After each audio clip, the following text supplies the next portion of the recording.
সম্প্রতি জারি করা প্রজ্ঞাপন মানছে না খোদ সরকারের বিভিন্ন দপ্তর। এমনই অভিযোগ ব্যবসায়ী প্রতিনিধিদের। সরকার আইন করে যে ৬টি পণ্য পরিবহন, মজুদ ও বাজারজাতকরণে পাটজাত পণ্য ব্যবহার বাধ্যতামূলক করেছে, সে সকল পণ্যই সরকারের বিভিন্ন দপ্তর নদীপথে আমদানি করে পরিবহন ও সংরক্ষণ করছে প্লাস্টিকের বস্তায়। বাদ নেই ব্যক্তি মালিকানাধীন প্রতিষ্ঠানও। তাদের প্রশ্ন, সরকারের করা আইন যদি সরকারি তোয়াক্কা না করে তাহলে শুধু তাদের জন্য কেন এই আইন? বৃহস্পতিবার নারায়ণগঞ্জের সিদ্ধিরগঞ্জ এলাকা শীতলক্ষ্যা নদীর কাঁচপুর ঘাটে এমনই অভিজ্ঞতার মুখোমুখি বিজয় টিভির প্রতিবেদক। নারায়ণগঞ্জের কাঁচপুর থেকে ফিরে শওকত আলীর ক্যামেরায় রিপোর্ট করছেন মোকাররম মামুন। সাথে ছিলেন সিদ্ধিরগঞ্জ প্রতিনিধি ইমাম হাসান ইমা।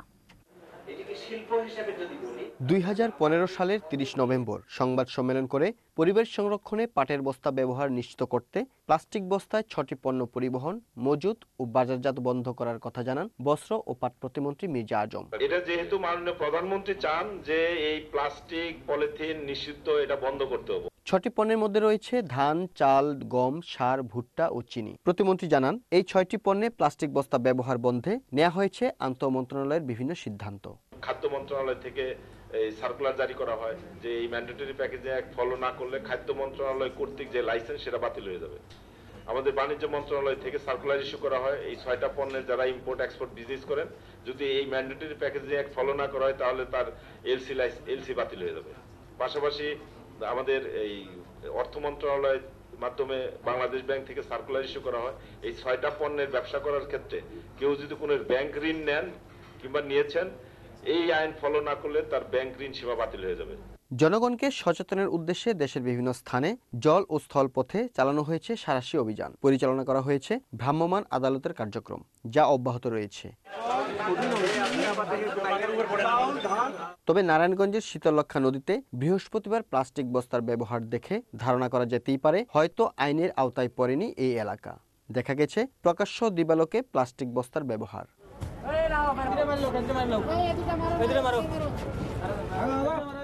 দেশের একমাত্র সার আমদানিকারক ঠিকাদার প্রতিষ্ঠান পটন ট্রেডার্সের মাধ্যমে বিএডিসি অর্থাৎ বাংলাদেশ কৃষি উন্নয়ন কর্পোরেশনের আমদানি করা উন্মুক্ত সার পাটের বস্তার পরিবর্তে ভরা হচ্ছে প্লাস্টিকের বস্তায়। অথচ সম্প্রতি সংশোধনী বস্ত্র ও পাট আইন 2015 মধ্যে সারের ক্ষেত্রে 50% পাটের বস্তা ব্যবহারের কথা স্পষ্টভাবেই বলা হয়েছে। নিষেধ থাকা সত্ত্বেও কেন এই ব্যাগের ব্যবহার? এমন প্রশ্নের উত্তর এটার জবাবটা সরাসরি যে সরকারি যারা কর্মকর্তা বিএডিসি এরা জবাব দেবে।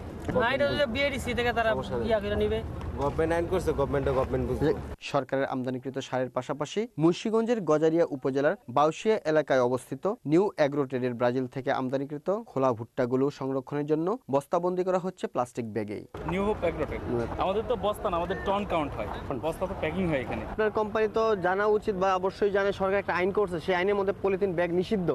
সেক্ষেত্রে আপনার কোম্পানি গ্রহণ করছে মালটা, পলিথিন ব্যাগে কেন গ্রহণ করতেছে? আমার কোম্পানি যখন যা যেটা দিয়ে পাবে সেটা তো সে গ্রহণ করবে, সে ফালাই দিবে নাকি কোম্পানির ভিতরে গেলে? প্রকাশ্য দিবালোকে নাকের ডগায় এ সকল কার্যক্রম কি স্থানীয় প্রশাসন দেখছে না, নাকি ভান করছে না দেখার, নাকি কোনো বিশেষ সুবিধার পরিবর্তে চোখে এঁটেছেন কাঠের তকমা? প্রশ্ন সংশ্লিষ্টদের কাছে।